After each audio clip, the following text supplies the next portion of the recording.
primeira atividade humana de sobrevivência, a pesca tornou-se para muita gente na atualidade uma válvula de escape. Quem nunca completou a frase: "Tá nervoso? Vai pescar!"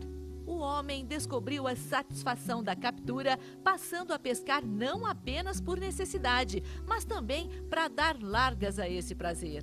Assim, nasceu a pesca desportiva.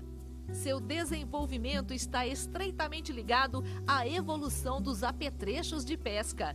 No moderno conceito de pesca desportiva, 4 elementos são indispensáveis: o anzol, a linha, a vara e o molinete. Ah, e muita, muita paciência.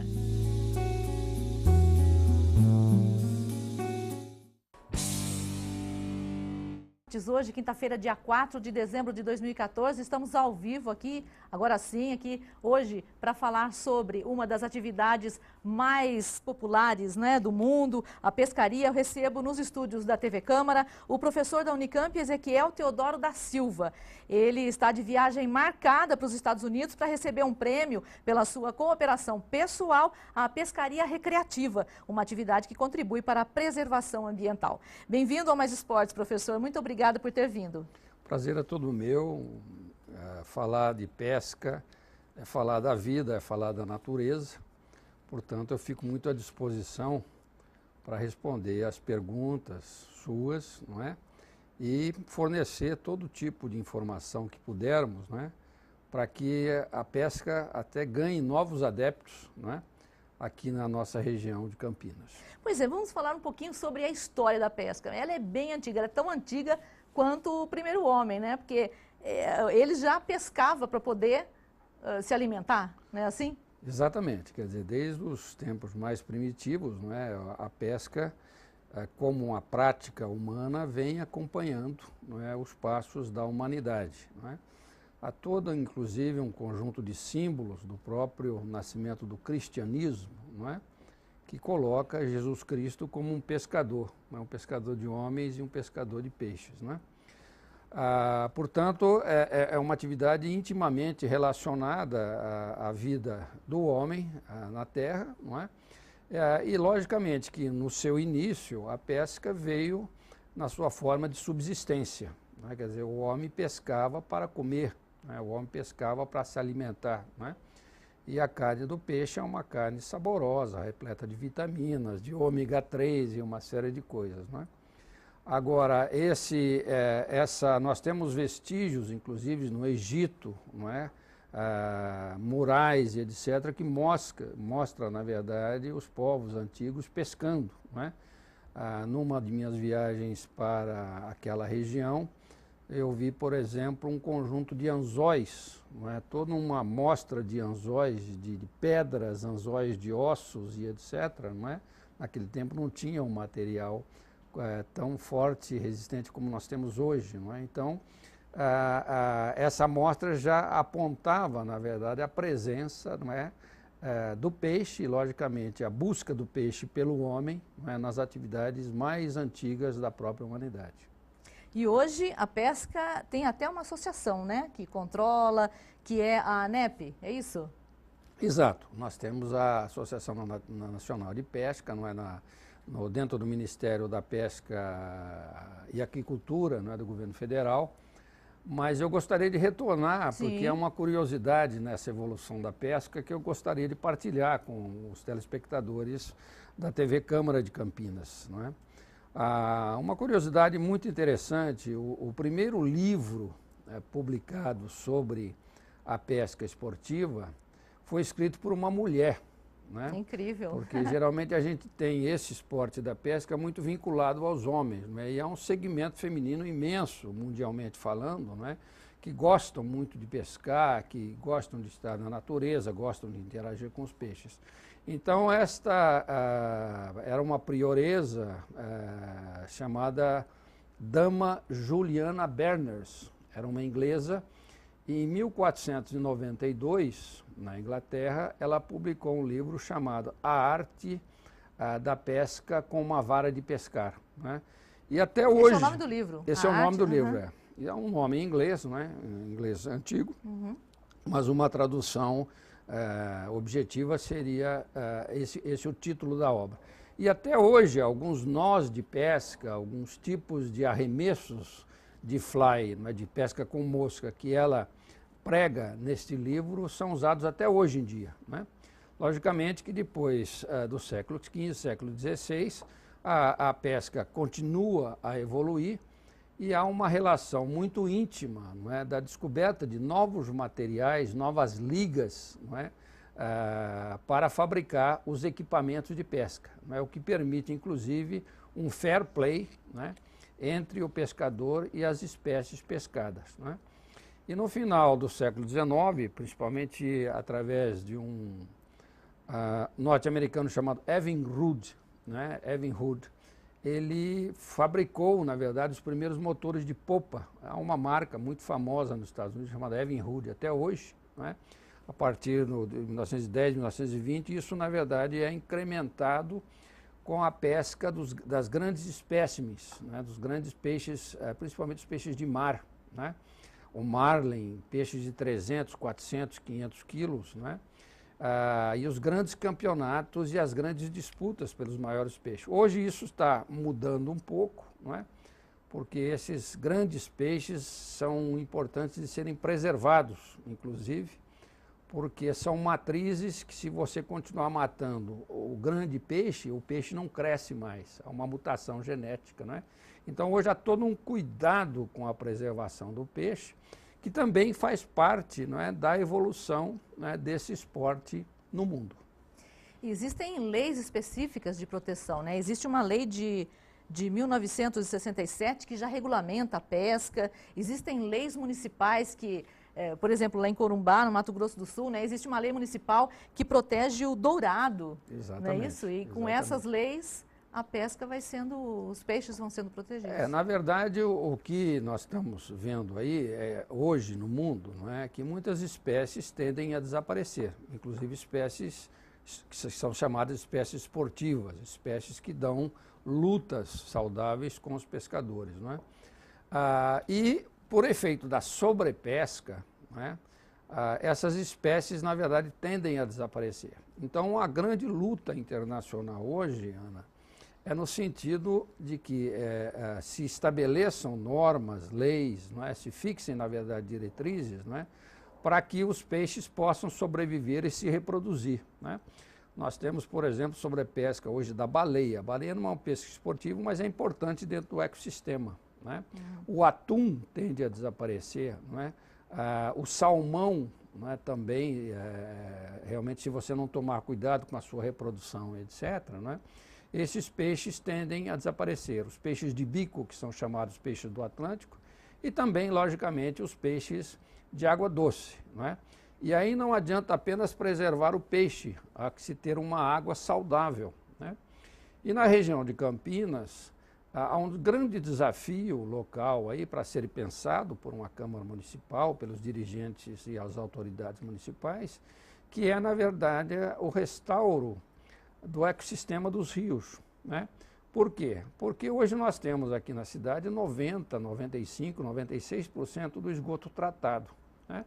O esgoto tratado, logicamente, traz a vida novamente para os rios. E essa vida só é completa quando o habitante do rio está ali, né? Inclusive, hoje os rios não são muito piscosos, nem se recomenda a pesca nos rios locais, mas com esta evolução, com esse tratamento, com o restauro dos rios, com a recuperação dos rios, é importante que o chamado repeixamento dos rios, com espécies adequadas, não é, seja feito. Isso já, na verdade, é bastante avançado em outros países, não é? As tarefas de repeixamento que, na verdade, recompõem, não é, a fauna aquática e permite, inclusive, que a população possa pescar às margens dos rios. Na Flórida, isso é muito comum. Como é que está a nossa região? Nossa região tem muitos pesqueiros, não é? E com essa falta d'água, com esse problema que nós estamos enfrentando agora, os pesqueiros também estão enfrentando esse problema, né? Eu acho que a proliferação do chamado pesque pague, ou dos pesqueiros, né, decorre, não é, na verdade, poluição dos rios. Né? Quer dizer, a população já não encontra nos rios os bons locais de pesca. Com isso, você tem uma proliferação muito grande, porque há uma demanda, a população quer pescar. Né? A pesca é um esporte que vem de pai para filho. Né? Bem familiar mesmo. As famílias gostam de pescar, é um lazer interessante. A pesca tem um conjunto de virtudes, né? A pesca tem uma ética, tem um conjunto de valores que é estabelecido com ela, que são importantes de serem preservados. Então, na verdade, você tem esses recantos hoje, não é, que substituem os rios. E, lamentavelmente, a pesca brasileira ela tende a ir ao norte, ela tende a viajar para o norte. Né? Ela foi para o centro-oeste, ela foi para o Pantanal, um primeiro grande movimento, uma avalanche de pescadores para o Pantanal, que até hoje acontece. E ali também há uma sobrepesca, fazendo as pessoas irem mais ao norte para a Amazônia, né, atrás do tucunaré e de outras espécies. E, logicamente, o fator sobrepesca, principalmente no Pantanal, como você mencionou, né, há uma lei de preservação muito exigente, porque a Polícia Florestal faz a fiscalização objetiva, né, não permite que o peixe chamado dourado, né, que é o rei do rio brasileiro, né, chamado rei do rio, né, ele não seja sacrificado. Né? Então a pessoa tem que pegar e tem que soltar, não pode trazer um dourado hoje em dia. E isso fez com que o peixe proliferasse de uma maneira maravilhosa. Hoje o Pantanal é um dos melhores locais para pesca de dourado no Brasil. Continua sendo. Não é que continua sendo, ela tinha dado uma queda em função de uma sobrepesca, de uma matança muito grande. Mas depois, com a lei, com a fiscalização, não é? O peixe se reproduziu novamente dentro das águas do Rio Paraguai, de todo o Pantanal, dos rios pantaneiros, e hoje é uma maravilha. O peixe é muito bonito, é uma pesca esportiva grandiosa, não é? E nada como brigar com um e depois soltá-lo à natureza, né? Revitalizando a nossa própria liberdade também. É o que a gente vê pelos programas, né, dedicados ao tema, são muitos, né, que tem na TV, muitos livros, rádio inclusive falando sobre pescaria, não é isso? Tem aí o primeiro livro que o senhor falou, de 1540, uma mulher escrevendo sobre pesca. Exatamente. E é incrível como a gente que gosta de pescaria, quando está passando um programa na televisão sobre pescaria, a gente não consegue desgrudar. É melhor que novela até, não é? Exato. Será que ele vai pegar o peixe? Será que não vai? É. Como na semana passada eu assisti, o rapaz demorou 2 dias para pegar um dourado.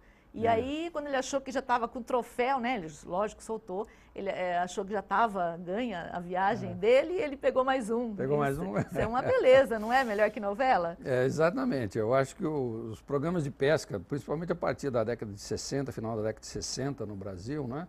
Você tem um conjunto de revistas, Revista Aruanã, Pesca Esportiva, Pesca e Companhia, você tem uma mídia, vários jornais de pesca, né? Que falam desse mundo que eu chamo de mundo encantado, do universo encantado da pesca, não é? Porque ela traz, na verdade, um mistério, um inusitado, não é? E ela traz, na verdade, a renovação da esperança na gente. Não é? Quando você vai pescar, não é? Você quer fundamentalmente pegar o peixe. Então você tem a esperança de pegar o peixe. E quando você lança uma linha na água, não é? Você não sabe o que está debaixo, nem o peixe sabe o que está em cima. É uma relação interessante, né? E o peixe está com fome, etc. Ele morde a sua isca que você pega. E num conjunto de pescadores, né, é muito interessante você ver essa disputa, com quem que está sorte, com quem que não está, não é? E você vai sempre alimentando a vontade de pegar o peixe. E geralmente é o maior peixe que você quer pegar, não é? Então, o senhor disse que uma coisa certa aí, que a gente joga a linha, mas a gente não sabe o que vem. Exato. E o senhor estava contando antes aqui, quando a gente estava se preparando para entrar no ar, o senhor estava contando o porquê, né? Como nasceu a expressão voltar sapateiro para casa, quer dizer, voltar sem pegar nenhum peixe.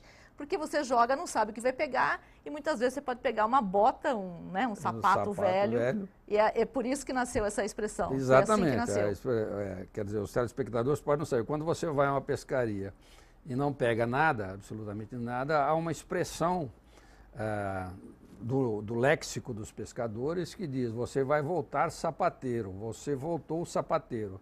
O que significa? Que você não pegou absolutamente nada, você não fisgou nenhum peixe, né? E essa simbologia vem, né, de uma velha imagem, não é, de um pescador azarado, que ele está levantando a linha dele e o anzol vem, na verdade, segurando uma bota, né, uma bota de couro, né? Então, essa expressão, né, simboliza exatamente isso. Não pegou peixe, mas pegou o sapato velho, pegou uma bota, pegou alguma coisa, mas não pegou nada. Voltou o sapateiro.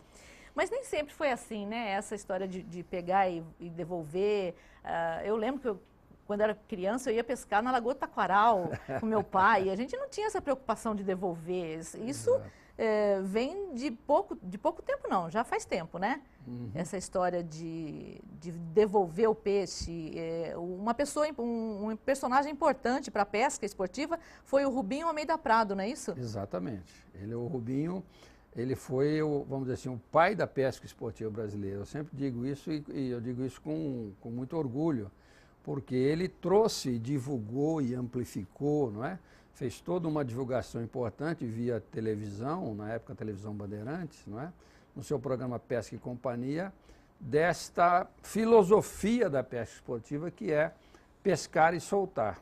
Fundamentalmente, o pescador que pesca e solta diz assim: esse peixe que me deu tanta satisfação pode ser solto e dar a satisfação para um outro pescador e ficar vivo dentro da água nadando. Fundamentalmente assim.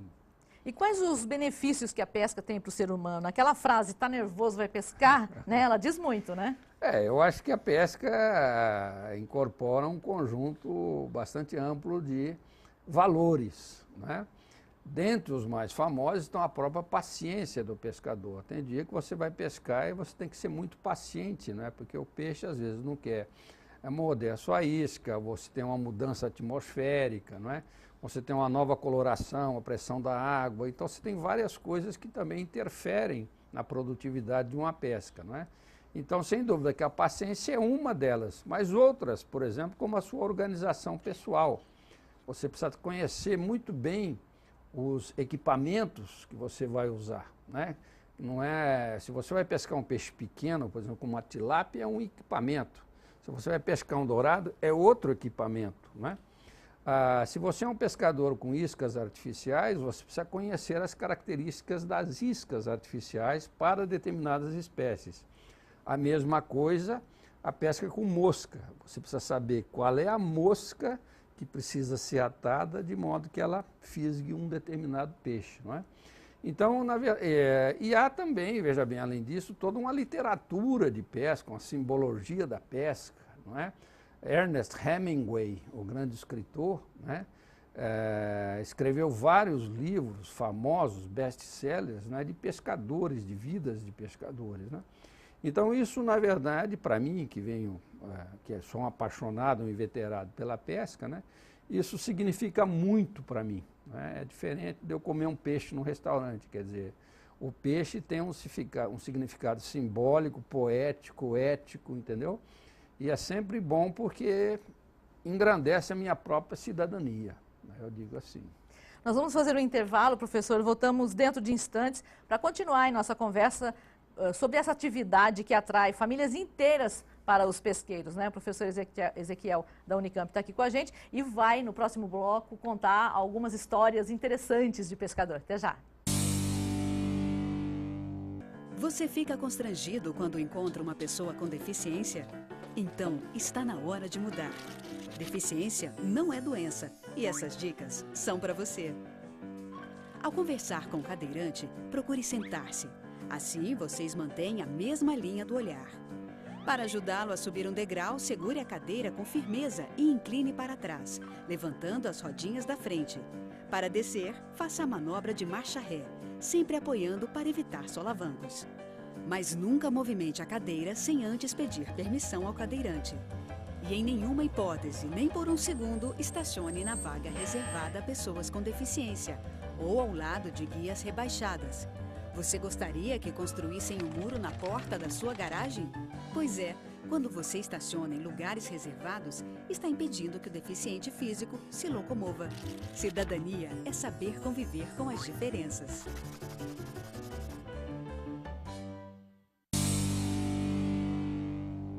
De volta para o segundo bloco do programa Mais Esportes de hoje, ao vivo, nessa quinta-feira, dia 4 de dezembro de 2014. Hoje conversando sobre pescaria esportiva com o professor Ezequiel Teodoro da Silva, professor da Unicamp, defensor da pesca recreativa.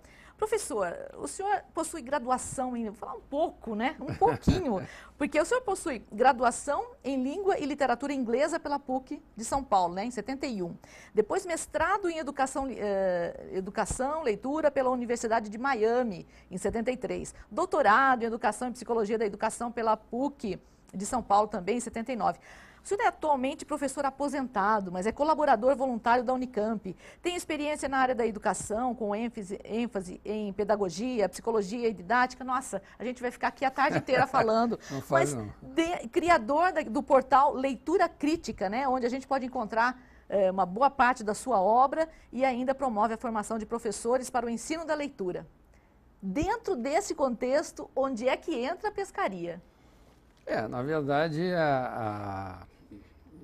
eu sou um pescador formado, como geralmente são formados os pescadores no Brasil. Vem de pai para filho. Meu pai era um grande pescador, né?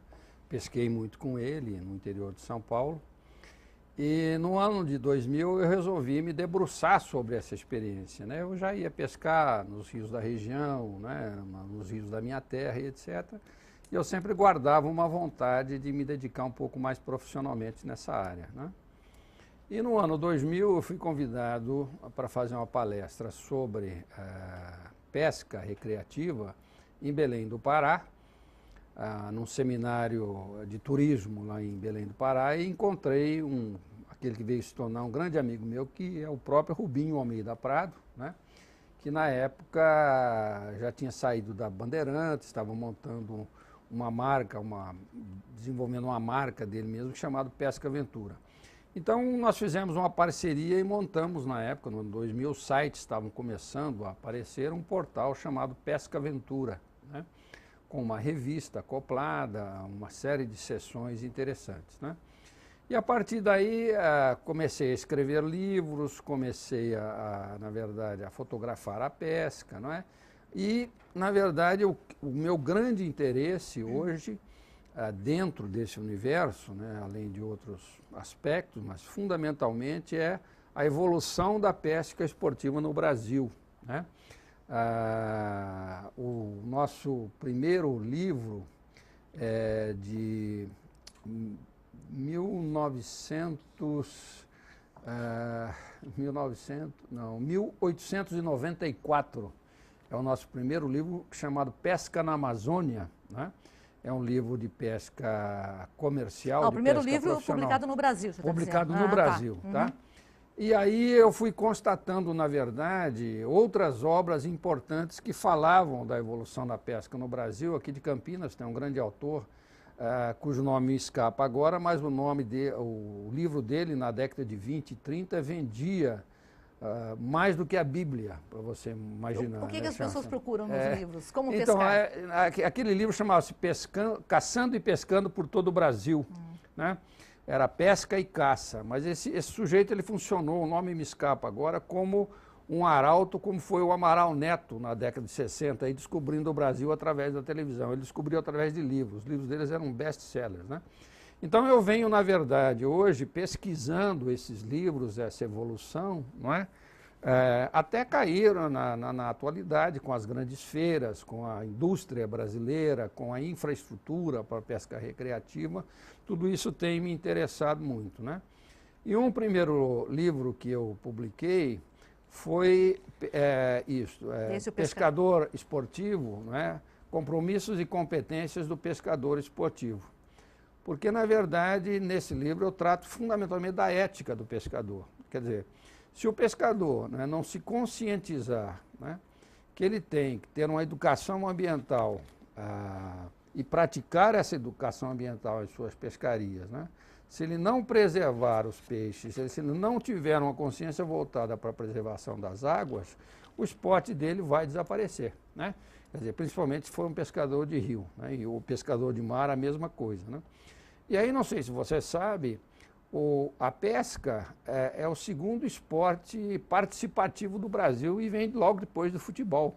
Nós temos milhões de adeptos pescando na orla, que é muito grande do Brasil, e nas águas interiores, né? E além disso, historicamente, inclusive, o peixe e a pesca foi fundamental no desbravamento das terras brasileiras. Quer dizer, as bandeiras, né, os bandeirantes entravam para o desbravamento e para comer eles utilizavam os peixes dos rios por onde eles navegavam. Eram rios extremamente piscosos, como são até hoje, né? Nós temos a maior fauna aquática do mundo no Brasil, né? Quer dizer, só a Amazônia, por exemplo, tem mais espécies de peixe que a Ásia inteira, né? Quer dizer, é uma diversidade, é uma riqueza muito grande por isso, né? Então, na verdade, esse foi o primeiro livro em que eu, na verdade, colocava para o pescador a necessidade, né, de evoluir da pesca, que é chamada de subsistência, pescar e matar, né, para a pesca esportiva ou recreativa, que é pescar e soltar. Não só isso, né, todo um cuidado, né, com a sua chegada dentro da natureza, não poluir a natureza, não jogar latinha, não jogar plástico, uma série de coisas, né? Limpar a natureza, não é? Soltar o peixe, tudo isso está nesse livro. E o segundo livro, que é chamado Histórias Extraordinárias de Pescaria, né? É muito interessante porque havia um conjunto de aspectos inusitados na pesca, né, que sempre tinham me chamado a atenção, né? Por exemplo, eu tinha ouvido falar que tinha chovido peixe no mundo, né? E aí eu fui atrás disso. Será que choveu mesmo? Então, em Sydney, na Austrália, né, os cardumes de sardinhas nadavam perto da costa, né? E era uma região de tufões, região de ventanias, etc., né? E houve, na verdade, vários momentos em Sydney em que o vento levantou o cardume, né? Foi naquele redemoinho e jogou o cardume a 10, 15 quilômetros de distância, caía peixe na cabeça das pessoas. Então, né? chovia peixe, literalmente. Chovia peixe, né? Um outro aspecto é que a gente, na verdade, eu sempre estava muito curioso, fui muito curioso disso. Há um peixe da água doce chamado jaú, né? E é muito comum o jaú fugir do anzol depois de fisgado, né? Principalmente quando você demora muito para tirar o jaú da água. É um peixe do seu tamanho, é um peixe muito grande, né? Dá jaú de 200 quilos, 250 quilos, essa coisa toda, né? Em tempos antigos, muito maiores do que isso, inclusive, né? Mas aí, se você demorar muito para tirar ele, deixava ele lá embaixo, né, o anzol, vinha só o anzol, não vinha o peixe, né? E aí, indo atrás desses fatos inusitados, aspectos interessantes no Histórias Extraordinárias de Pescarias, né, eu descobri que, na verdade, o jaú ele coloca todo o estômago dele para fora da boca. Ele regurgita o estômago quando tem alguma coisa estranha. E o anzol vai junto, entendeu? Tá. Uhum. E outros aspectos que são, assim, também muito curiosos, né? Um deles que está me passando aqui, só para efeito de coisas interessantes que a gente vai descobrindo, né? Eu sempre fui um admirador de carpas, né? E há uma simbologia da carpa, principalmente entre os povos orientais, principalmente no Japão, né? E há uma carpa no Japão, que inclusive existe aqui em Campos do Jordão, essa coisa toda, ali no coisa que chama-se carpas koi. É a raça dela, carpa koi. Então você descobre, por exemplo, que ela vive 300 anos. Uma carpa? Uma carpa, tá? Ela tem uma resistência muito grande. 2, que nenhuma estampa de carpa, a estampa colorida dela, é igual a outra. Elas são sui generis. Não tem carpa igual a outra carpa. É a impressão digital dos peixes. E, inclusive, em leilões, etc., se pagam aí 50, 100 mil dólares por uma linhagem de carpa, que é um peixe sagrado, né, no Japão, né? Então, é muito comum você ver os jardins japoneses e o peixe nadando, e geralmente é essa carpa. Então, esse livrinho, Histórias Extraordinárias, vem nesse sentido, quer dizer, são 20 ou 30 histórias curtas, jornalísticas mesmo, né? Em que eu recupero essas coisas que eu não encontrava explicação para explicar, dando um toque também de humor, assim, etc., né, para a pessoa também não achar que é um livro extremamente sério, acadêmico, essa coisa. Não é um livro acadêmico, é um capa livro já tem um pescador. certo humor. Tá? Mas não sei se está nesse livro aqui a história do bacalhau, que a gente nunca vê a cabeça do bacalhau. Por que essa história? Eu não sei. Não. Eu não sei. Você sabe contar? Não sei. Sei que a gente fala que na carteira de um homem nunca se vê uma fotografia da sogra, Tá. a gente nunca viu a cabeça do bacalhau, tem essas histórias assim. Então, não tem essa história. Não, aqui essa nesse história livro. da cabeça do bacalhau eu vou procurar saber para colocar no outro livro. Essa eu fico devendo para você. Tá?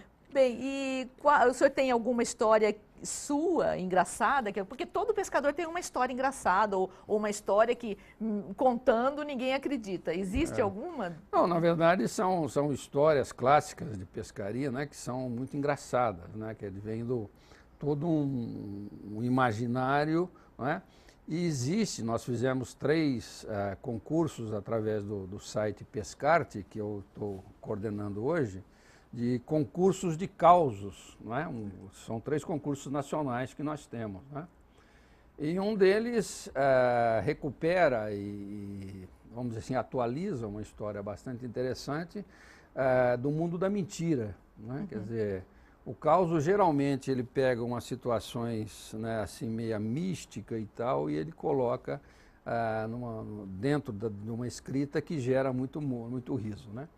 Mas esse pescador mentiroso, né, costumava mentir sobre o tamanho, o comprimento dos peixes, né? Então o sujeito perguntava, você pegou um lambari? Né? E lá no bar que ele frequentava, peguei um lambari. Qual era o tamanho do lambari? O lambari tinha esse tamanho, assim. A gente sabe que um lambari é um peixinho pequeno, nunca chega desse tamanho, né? Você pegou o bagre, né? O bagre é desse tamanho. Qual era o tamanho do bagre? Qual era o comprimento do bagre? O bagre é desse tamanho, assim, né? Então, chegou um delegado na cidade, né? E o delegado soube que havia alguém que contava mentiras na cidade. E era um delegado autoritário, né? Muito moralista, essa coisa. Não, mas minha cidade, né, em que eu exerço as minhas funções de delegado, não pode existir mentira e nem mentiroso, né? Pegou um soldado e falou, venha comigo, né? E foi lá no bar. Chegou lá no bar, falou, quem é que pesca aqui? Né? Ele falou, eu mesmo, senhor delegado. O senhor pegou a piava, né? E antes que ele falasse o tamanho da piava, né, ele falou para o soldado, passa a algema nele. Né? Então, o sujeito ficou algemado, né? Aí ele falou, qual era o comprimento da piava? Né? Qual era o comprimento da piava? E o sujeito estava algemado, não podia, né, puxar o comprimento. Falou, doutor, o comprimento eu não sei não, mas o zóio dela era desse tamanho, assim. Só a fotografia pesava 5 quilos. Só a fotografia pesava 5 quilos. É bem né? por aí. Mas existe algum, é um segredo, é uma técnica que quando a gente vê a pessoa pescando e fala, não deixa a vara envergar, ou dá linha para o peixe para ele cansar. Qual é a verdade nisso?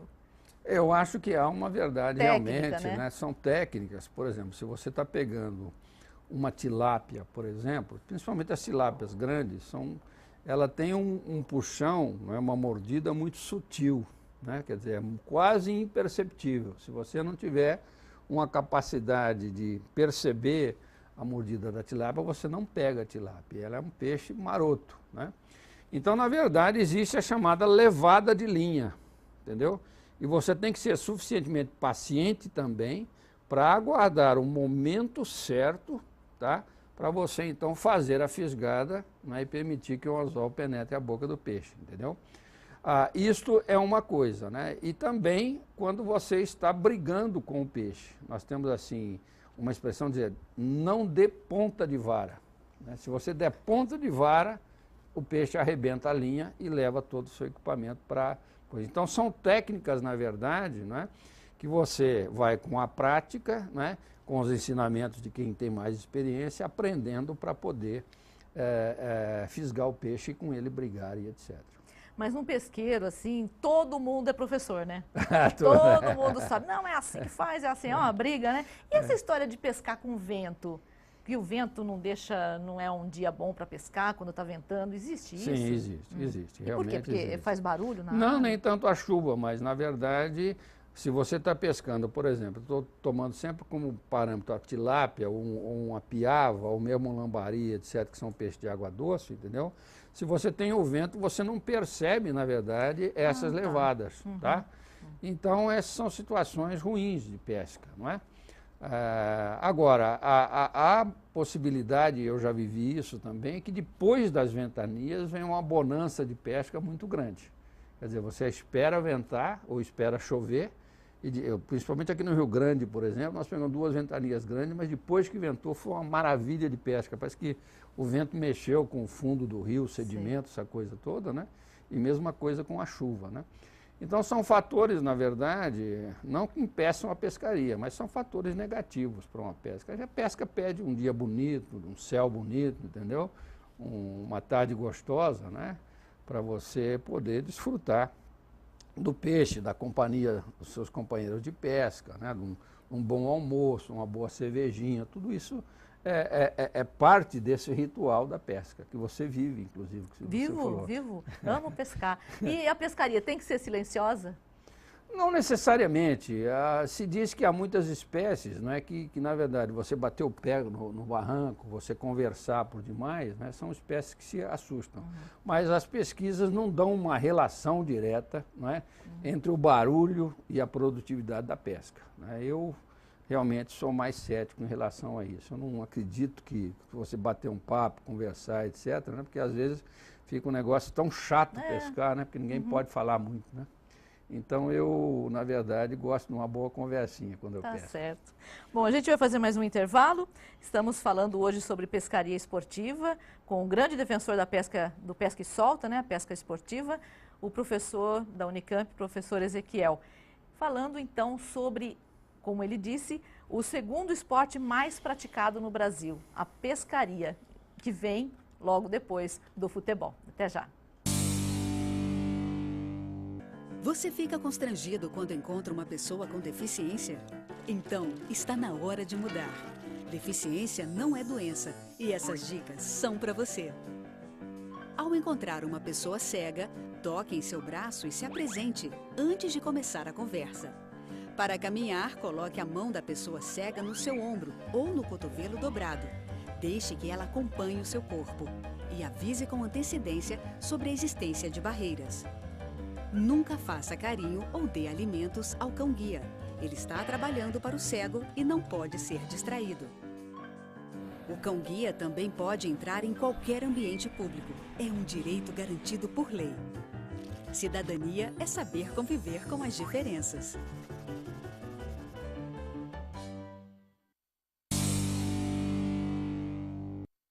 Vamos continuar o assunto de pescador aqui com o professor Ezequiel, falando sobre pesca esportiva. Ele é um defensor da pesca esportiva. E agora nós vamos falar sobre um prêmio que ele vai receber, justamente por defender a pesca esportiva, o meio ambiente. Professor, o senhor é coordenador geral da comissão organizadora da 7ª Conferência Mundial de Pesca de Recreio, que foi realizada em setembro aqui em Campinas, aqui no Brasil, aqui em Campinas, na Unicamp, né, no Centro de Convenções da Unicamp. Gostaria que o senhor falasse um pouco sobre essa convenção, o que tratou essa convenção, e essa é a 7ª edição, né? O que as outras trataram? Pois não. Bom, a Conferência Mundial de Pesca Recreativa... A conferência, desculpa. A Conferência Mundial de Pesca Recreativa, ela vem acontecendo desde 1995, né?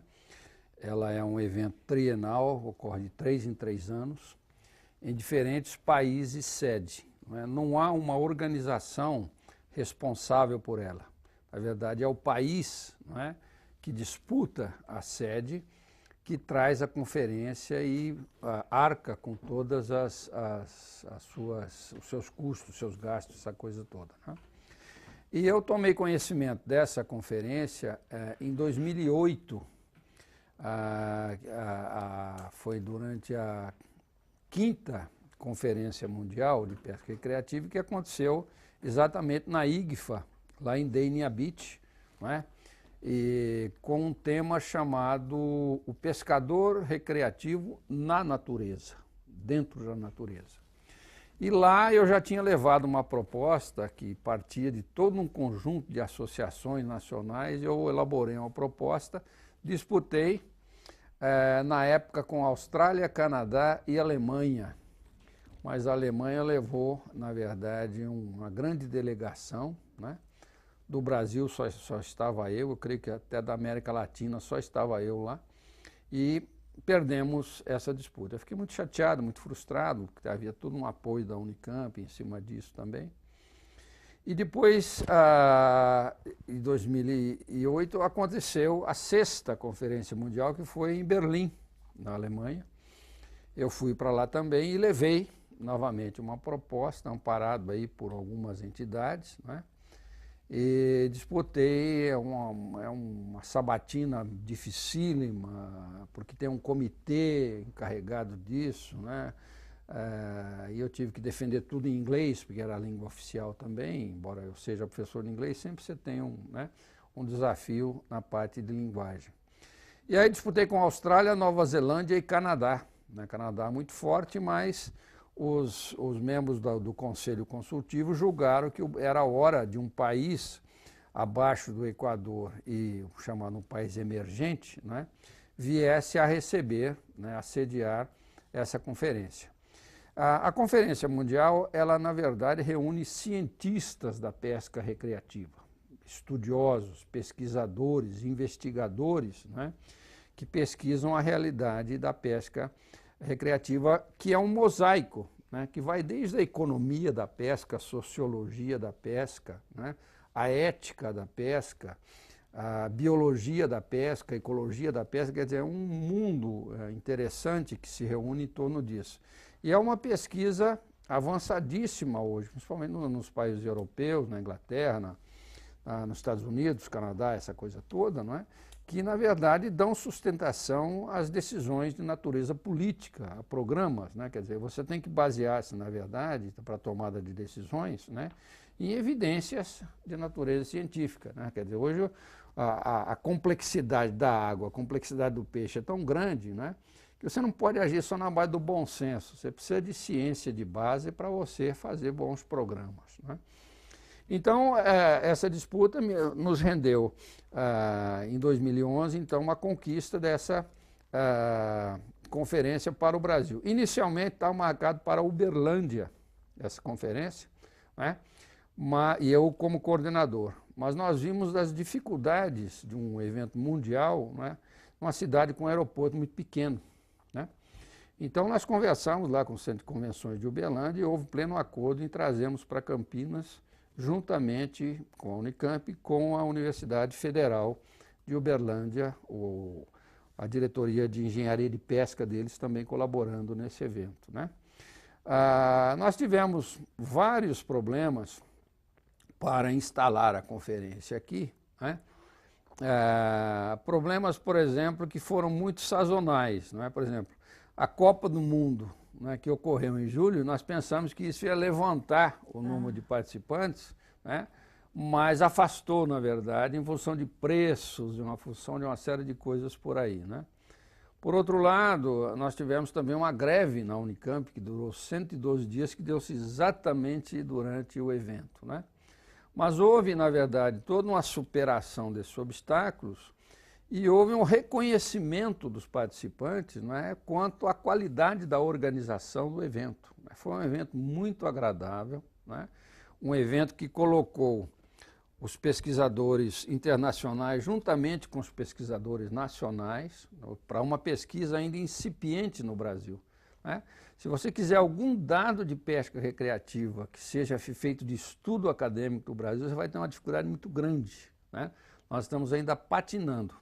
Então, o objetivo maior que eu creio que nós atingimos foi, na verdade, os cientistas internacionais estarem aqui, né, e interagirem e até, na verdade, nós temos aí um efeito alavanca, né, para que mais pesquisas surjam no Brasil a partir da presença do evento, não é?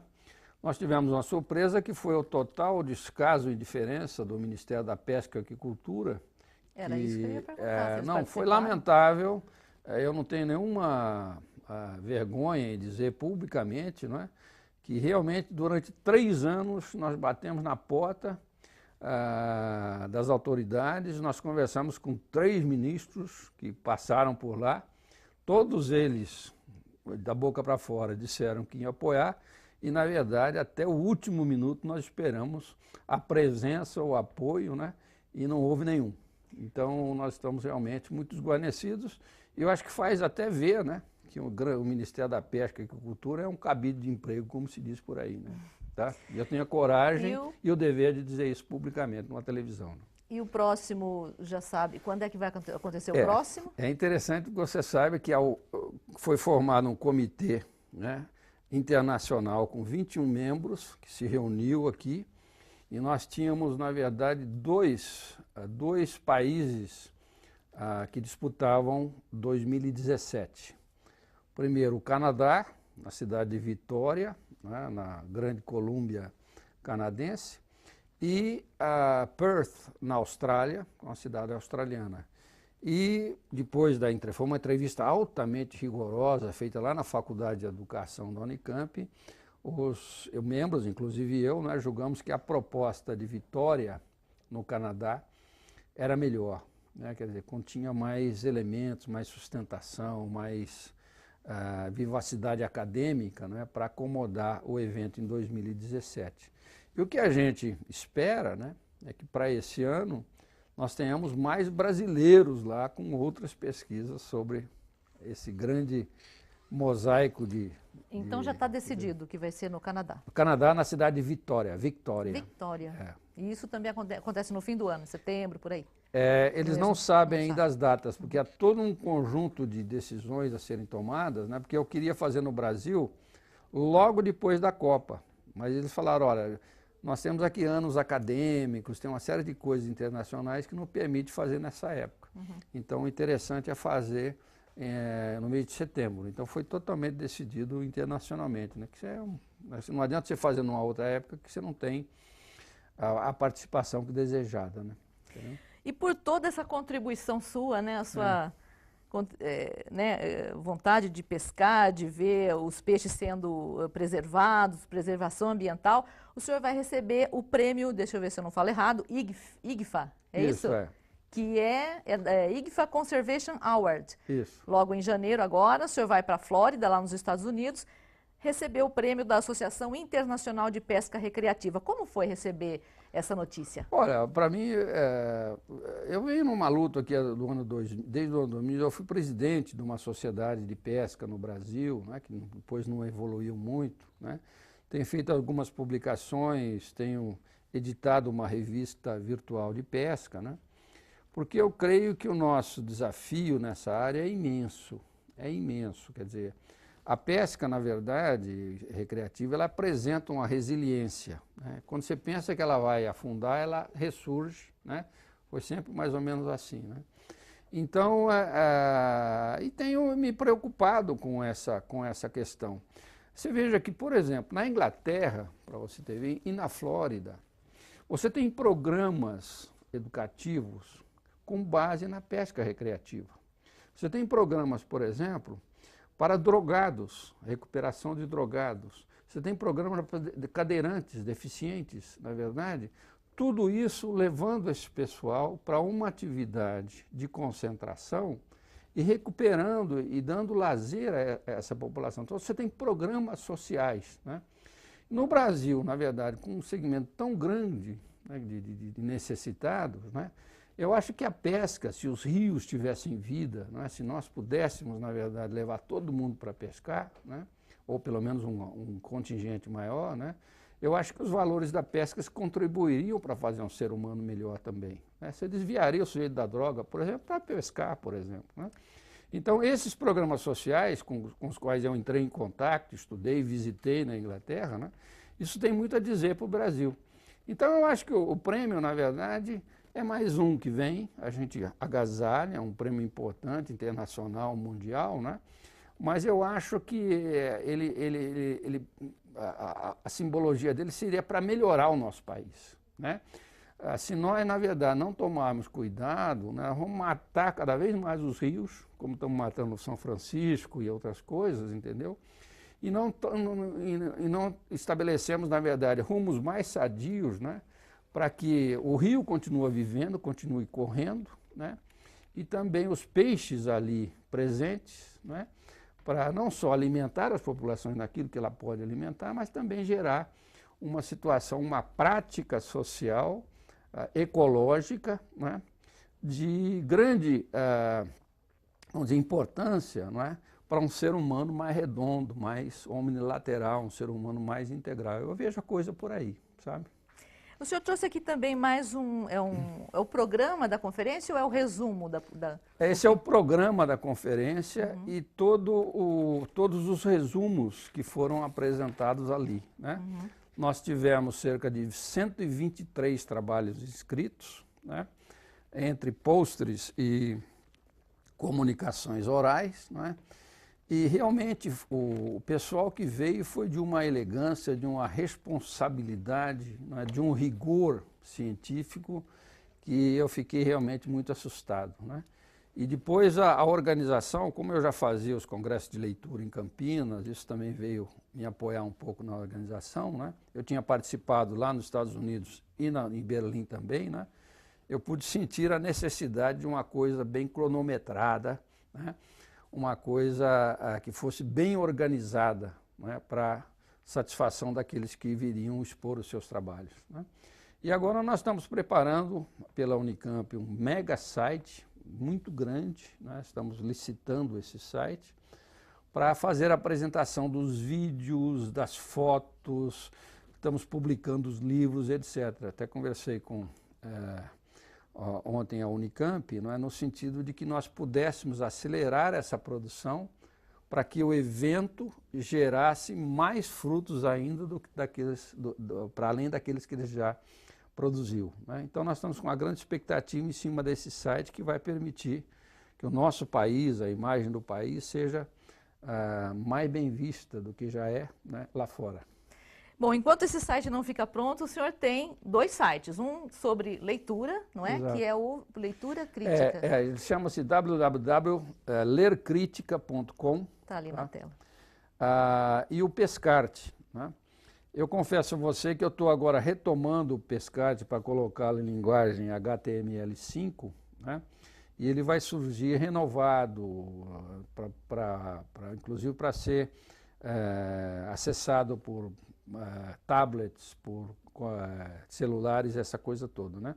Então, nesse ano que passou, em função inclusive do meu envolvimento com essa conferência, né, ele está um pouquinho atualizado, né? Ele foi até 2013 bem feito os upgradings, essa coisa toda, e agora eu retomo talvez em janeiro, né, numa outra roupagem para ele continuar a sua batalha. Eu tenho 123 revistas publicadas lá, são revistas antigamente mensais que eu passei para bimensais, mas eu tenho uma verdadeira enciclopédia de pesca lá, que é um produto de 13 anos de trabalho na internet, né, fazendo textos, entrevistando gente, então é uma memória muito grande. Inclusive, isso é uma outra coisa importante também de dizer, que nós temos uma preocupação com a preservação da memória da pesca, né?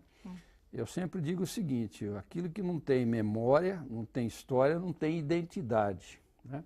Então, uma identidade robusta da pesca recreativa só vem quando a gente, né, ir ao passado e recuperando, rastreando, né, aquilo que ocorreu e colocando, revitalizando no presente. Isso não é só para pesca, eu acho que para tudo, né? Tá? Agora eu queria que o senhor deixasse uma dica aí para quem está pensando em começar a pescar, sobre iscas, qual a isca básica que tem que ter, a minhoca mesmo, como é, ou aquele bichinho lá, o aleluia, alegria, não é? Tem um outro nome, né? Eu acho assim que vai uma dica para o pai de família, né? O pai de família, geralmente, se ele gosta de pescar, ou mesmo se ele não gosta e quer levar o filho para pescar, né, a gente tem muita preocupação com a pedagogia da pesca, né? E se ele for descuidado, ao invés de criar o gosto pela pesca, é perigoso ele matar esse gosto de saída de uma criança, né? Eu sempre tenho dito, se você vai levar uma criança para pescar, você tem que levar pescar no lugar que tem bastante peixe, né? E hoje em dia, isso é muito fácil de ser conseguido num pesqueiro, num pesque-pague, nas proximidades aqui de Campinas, né? Então, o pai tem que se assegurar de levar o filho e o filho tem que pegar o peixe, tá? Essa é a primeira noção importante de pedagogia da pesca. Não leve o seu filho onde não tem peixe, porque ele vai detestar. Ele quer interagir, o filho quer atividade, né? A primeira pescaria a gente nunca esquece, não é assim, professor? Exatamente. E o segundo elemento, né, além de você levar num lugar que tenha peixe suficiente para ser fisgado, pescado, essa coisa toda, é o cuidado com o próprio peixe, né? Lembrando que, logicamente, o peixe, né, é um animal que se come também, né? Mas na pesca recreativa, o peixe é solto. E, além disso, há um cuidado especial, porque você tem várias espécies de peixe que são perigosas para uma criança, essa coisa toda. Então, o pai, uma traíra, por exemplo, ela morde. Um dourado, ele morde. Um peixe predador, ele morde, né? Então, há essa necessidade, né? E, ao lado da prática de pesca propriamente dita, eu acho que o pai presta um excelente serviço ao seu filho, né? Um excelente item de educação, que é ler histórias de pesca, que é levar o filho para ver pesqueiros, rios, águas, aquários, né? As crianças adoram aquários, né? Então, tudo isso, na verdade, complementa uma possibilidade de nascimento, surgimento de um interesse, apontando para uma conduta que eu acho que é uma conduta sadia, né, para a juventude de hoje, né? No mais, agradecer você muito pelo convite que me foi feito pela TV Câmara. Para mim é um grande prazer falar de pesca, falar de pescador, contar um pouco de mentira de pesca, né? E na esperança de que o programa, né, gere, né, mais interesses nessa área. Agora, em relação a dicas, o meu marido, a gente pesca e tal, e ele sempre tem uma dica para as pessoas que estão começando ali, que é jogar Coca-Cola no pesqueiro, na água ali. Você já ouviu falar nessa dica? Não, você poderia contar para ele. Então, ele disse que assim, joga Coca-Cola, quando o peixe subir para arrotar, a gente dá uma paulada na cabeça dele e pega. Que maldade, né? É muita maldade. Mas é uma dica aí, fica a dica. Tá bom. Faltou dizer alguma coisa, professor? Não, muito obrigado. Eu acho que foi muito completo, bastante longo para a televisão, não é? Dando uma visão assim bastante ampla, não é? Desse universo bonito, universo maravilhoso, não é? Que é o universo das águas, dos peixes, da pesca, não é? Quer dizer, isso... A gente começou falando de história, né? É uma longa história, né? E eu acho que a pesca, além do inusitado, do acontecimento que acontece só na pescaria mesmo, né? Tem, assim, algumas simbologias que são importantes, né, da gente saber. Por exemplo, que o Papa tem um anel, né? É mesmo, chama é um pescador. Anelos Piscatóris, que tem um peixe. Porque o primeiro Papa foi Pedro, não é? Exato. E Pedro era o pescador. Você veja como a coisa fica Olha tão como próxima, a história, né? vai longe. Tá certo. Muito obrigada mesmo pela sua presença, professor. Muito obrigada. Eu que agradeço. Muito obrigado. Nós ficamos por aqui, encerrando mais Esportes, que hoje falou sobre a pescaria esportiva, pesca e solta. Estivemos com o professor Ezequiel Teodoro da Silva, defensor da pesca esportiva, e que em janeiro vai estar indo para os Estados Unidos, para a Flórida, Estados Unidos, receber um prêmio justamente por defender a pescaria esportiva, o meio ambiente. Obrigada pela sua audiência. Esse programa e os outros produzidos aqui pela TV Câmara Campinas, você pode conferir no nosso canal no YouTube, que é o TV Câmara Campinas. Obrigada e até o próximo programa.